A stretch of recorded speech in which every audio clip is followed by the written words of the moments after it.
We begin chapter 1, which is where our calculus truly begins, with a section that kind of blends and shows how pre-calculus topics turn into calculus topics with a key idea which we call the limit process. So a little applause, please.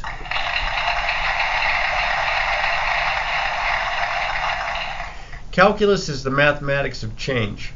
It's kind of strange because if you get a calculus book from maybe 50 years ago and then look at a calculus book like the one you used for this class, you'll notice that besides maybe updated applications as far as topics involving money or involving populations and such, that most of the calculus books match up very nice. They hardly change at all, but calculus is a mathematics of change.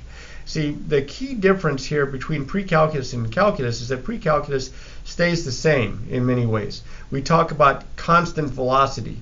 If I travel from here to, let's say, a city 500 miles away, and I do that in 10 hours, my constant velocity would be 500 divided by 10, or 50 miles an hour. But does that mean I traveled 50 miles an hour for all 10 hours? No. I traveled faster, slower, maybe even had to stop at times. So we would be interested in what we call the instantaneous velocity. But to convert from constant velocity to instantaneous velocity, we have to use the calculus. Same thing with the slope of a line. The slope of a line is constant because the line is straight. Whereas if we have any kind of a curve, let's say a nonlinear curve, we can think of the slope of the curve. Now the slope of a curve has to do with the slope of tangent lines to a curve. So that gets us to the third example. We have a tangent line to a circle. Well, we can also think of a tangent line to a general curve at any particular point. And then, of course, area of a rectangle. Now, that's something we've had since probably 3rd or 4th grade, length times width or base times height. What about area under a curve? Well, we can use the area of a rectangle and this process that I call the limit process to be able to find the area under a curve, not just for like a circle, but for any type of a curve. This guy here and this guy here form the two key ideas for what breaks up the two branches of calculus: differential calculus, which we study first, and integral calculus. And as I mentioned, as I show here, it says each can be introduced with a classic problem. Differential calculus can be introduced using the idea of the slope of a curve, whereas integral calculus, the area under a curve. So I'm going to just quickly mention both here, and then we'll talk about them in more detail in chapters 2 and 2 and 4, excuse me. First things first, differential calculus. Differential calculus has the classic problem is the tangent line problem. See, I can find the slope of a line using 2 points. That would be a secant line. But what if I wanted to find the slope of the line at point A that is tangent to the curve? Well, tangent to the curve might look something more like, not doing a very good job, I should have used a straight edge, would look more like that. Now the secant slope would be an estimate of the slope of the tangent line, but the slope of the tangent line has to be what we call, as I mentioned back up here, the slope of the curve. Now, how do we find that? Well, if we pick these 2 points, point P and point Q, and the difference being here, delta x, if we make delta x become smaller and smaller and smaller, then this point moves closer and closer and closer until eventually it's going to get so close. Let me get a different color pencil here. Let's say it's right here now. The slope, I better use a ruler this time. The slope of the secant line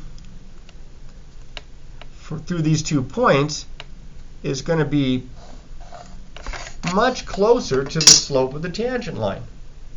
And so if we let delta x get smaller and smaller and smaller, if we say delta x approaches 0, okay, then what happens is the slope of our secant line becomes the slope of the tangent line. And of course, if we have the slope and we have a point, then we can find the equation of the tangent line.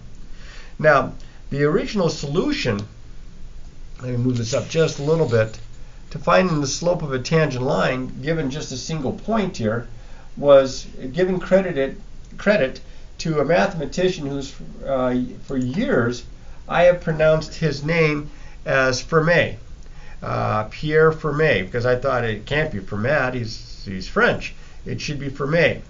Well, and you can see where he lived back into the early 1600s, is when he came up with the solution to this tangent line. But here's the actual pronunciation as I looked it up online, so I hope that you can hear this.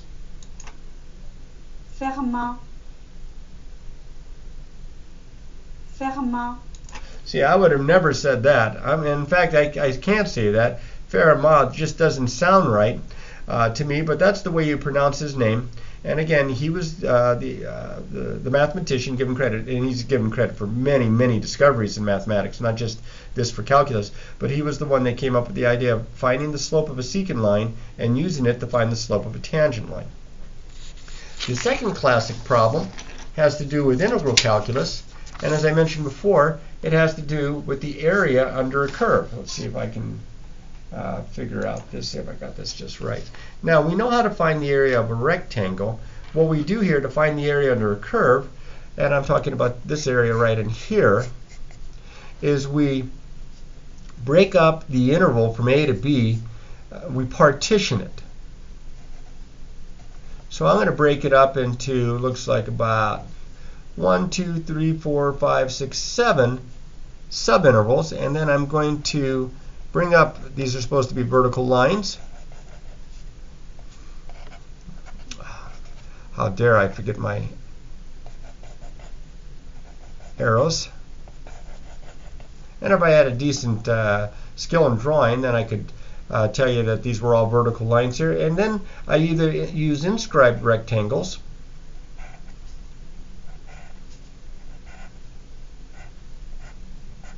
or circumscribed rectangles, which might look more like this. I'll put it with the little red cap to it here.